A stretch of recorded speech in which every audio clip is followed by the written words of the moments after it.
Jangan membantu para mantan.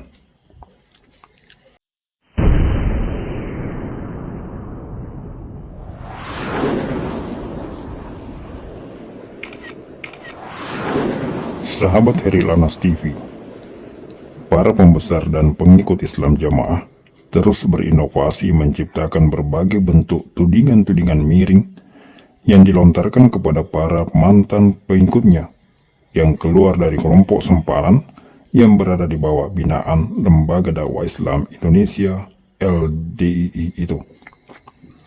Setelah mereka menuding alim ulama dan tokoh-tokoh utama yang keluar karena ingin menjadi amir, atau karena gagal menempati depokan, kecewa karena tidak dijadikan pengurus, atau karena lamarannya ditolak.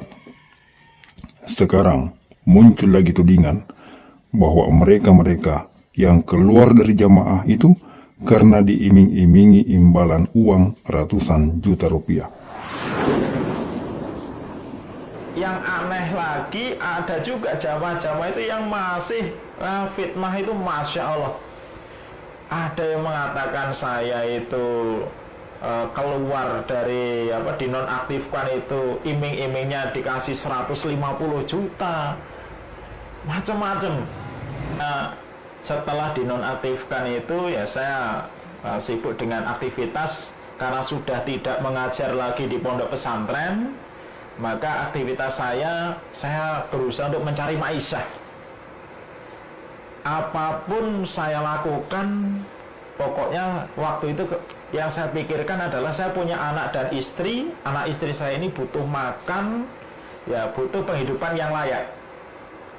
Nah, akhirnya saya jualan.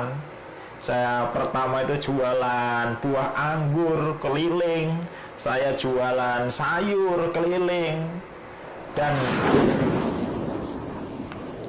tudingan-tudingan berbentuk fitnahan dan pelecehan itu bertujuan untuk merusak citra baik atau pembunuhan karakter terhadap para mantan pengikutnya, sekaligus untuk memagari para loyalisnya yang masih setia berada di dalam kubangan Hizbiyah Islam Jamaah, atau kadang pula disebut sebagai Jokam itu, agar tidak terpengaruh keluar. Andai saja para pengikut unyu-unyu Islam Jamaah itu mau menggunakan akal sehatnya sedikit saja dan berhenti untuk unyu-unyu dan manut seperti kerbau yang dicocok hidungnya, maka mereka tentu tidak akan semudah itu percaya dengan tudingan-tudingan miring itu, bahwa dana ratusan juta itu bukan jumlah yang sedikit, dan siapa yang mau mengeluarkan dana sebesar itu hanya untuk mempengaruhi orang keluar dari sebuah komunitas seperti Jokam Islam Jamaah LDII ini. Aneh-aneh pokoknya. Tapi ada juga jamaah itu yang berpikirnya kalau seandainya Mas Andre itu dikasih 150 juta, nggak mungkin jualan sayur, nggak mungkin. Itu terjadi perdebatan di antara jamaah waktu itu. Nah, jadi ketika dalam Islam Jamaah itu, setelah mendapatkan perlakuan begitu, ya, dan alhamdulillah saya itu semakin mantap untuk mencari ilmu, pengen cari ilmu. Dikatakan, karena para mantan itu telah menerima bantuan dana ratusan juta dari kelompok yang mempengaruhinya, mereka sudah hidup makmur, mereka telah menukarkan hidayahnya dengan materi dunia, maka keluarlah himbauan agar jangan membantu para mantan pengikut Islam Jamaah itu. Alhamdulillah saya buka rumah makan ayam bakar dan ikan bakar. Saya beri nama Si Di awal pembukaan rumah makan ini, karena mahasiswa-mahasiswa yang dulu pernah jadi siswa saya ini kan masih akrab nih sama saya ini. Nah, ini saya titipkan nih promo. Ini promo untuk para mahasiswa, untuk kalian-kalian, dan kalian bagikan juga ke teman-teman di kampus ya. Saya sudah optimis itu. sudah optimis kalau promo saya ini berhasil. Nah, delalah kemudian tahu-tahu dari ada salah satu mahasiswa itu mengatakan ke saya, Mas, saya dipanggil oleh pengurus bahwa promo itu semua ditarik oleh pengurus, tidak boleh dibagikan karena itu termasuk membantu orang yang sudah dinonaktifkan. Saya cuma istirja waktu itu. Memang, sejak tsunami hijrah terjadi di kalangan sekte ini, banyak sekali upaya yang dilakukan para pembesar Islam Jamaah untuk membendungnya. Bukan hanya merusak citra dan nama baik para mantannya, tetapi juga merusak usahanya, memutuskan hubungan kerjanya, bahkan dijadikan himbauan kepada seluruh pengikutnya untuk tidak saling bertransaksi dengan mereka yang telah keluar. Dilarang untuk saling bantu-membantu. Hizbul Muslimin dengan nama panggilan Hizb Ahmad Dusun Karangturi, Desa Mendaki, Kabupaten Gresik, bersama dengan istrinya yang bernama Nabiroh. Orang tersebut sudah menyatakan keluar dari jamaah. Namun, nampaknya ada yang dilupakan oleh kaum jokam Islam Jamaah itu. Mereka lupa bahwa rezeki itu datangnya dari Allah Subhanahu wa Ta'ala. Allah Maha Pemberi dan Maha Kaya. Yang mereka lupakan juga adalah bahwa Allah Subhanahu wa Ta'ala melarang hambanya untuk saling menahan hak orang lain, karena perbuatan itu termasuk kezaliman. Dalam Islam dijelaskan, menjalin hubungan dengan sesama manusia sama pentingnya dengan memupuk ketakwaan kepada Allah Subhanahu wa Ta'ala.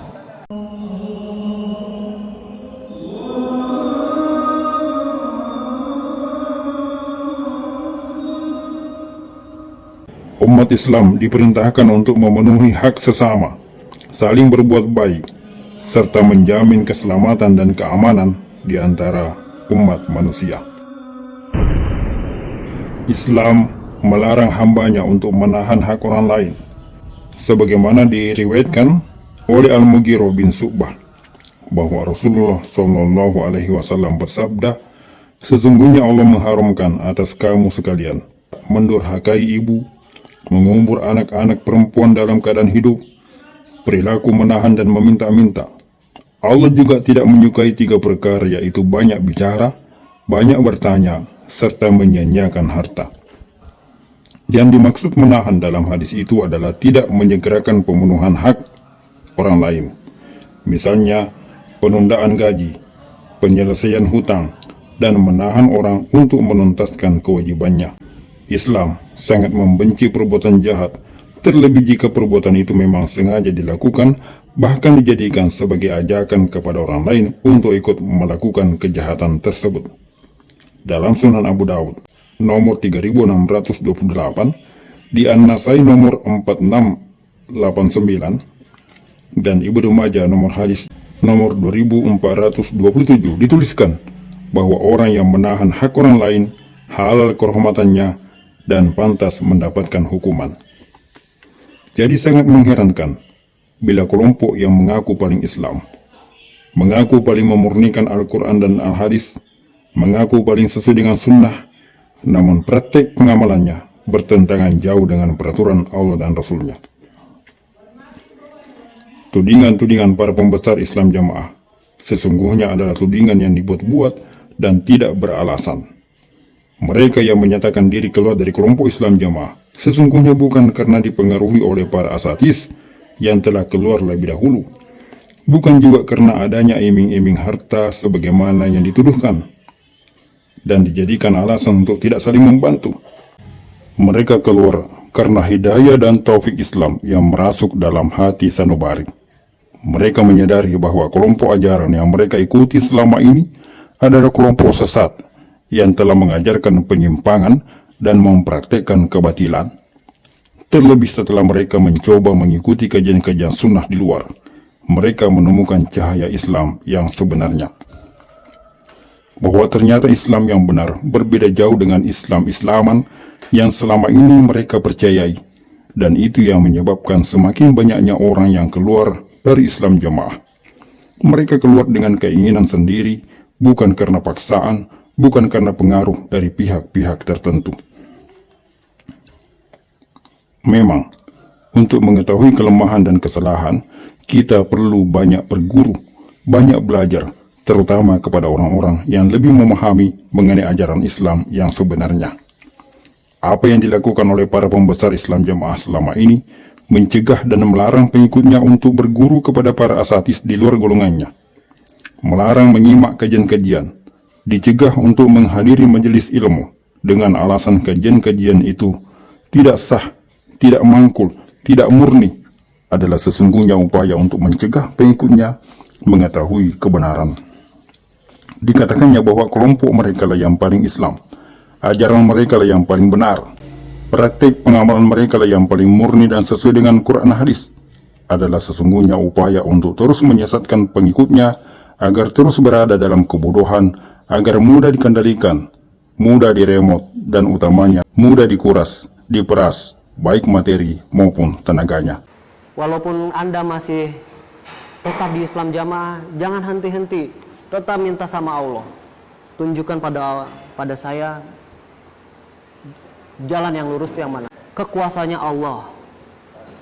Kedua, jangan segan-segan untuk membuka diri, membuka tempurung Anda. Kalau Anda hidup dalam tempurung, seperti katak dalam tempurung, Anda hanya melihat dunia yang kecil itu saja. Jadi jangan segan-segan untuk membuka, lari dari tempurung Anda yang selama ini. Dan untuk kawan-kawan yang sudah paham tapi masih di dalam sistem, kalau seandainya memungkinkan, segera hijrah. Kalau Anda memang mungkin Anda tidak setuju dengan takfiri, tapi keberadaan Anda, kehadiran Anda dalam pengajian-pengajian itu sebagai dalil untuk orang yang masih paham, oh iya jamaah ini benar. Apalagi Anda adalah opinion leader, imam-imam daerah, imam desa, itu banyak yang sudah paham bahwa jamaah ini problem, tapi mereka nggak keluar. Di era keterbukaan informasi seperti ini, semakin sulit bagi keamiran Islam Jamaah dan para pembesarnya untuk melakukan pencegahan-pencegahan itu. Semakin dilarang, justru semakin menimbulkan rasa penasaran dalam diri pengikut-pengikutnya. Mereka bertanya heran dan akhirnya segera tergerak untuk mengetahui dan mencari tahu. Dan setelah mereka tahu, akhirnya mereka memutuskan sendiri untuk keluar dari kubangan Islam Jamaah ini.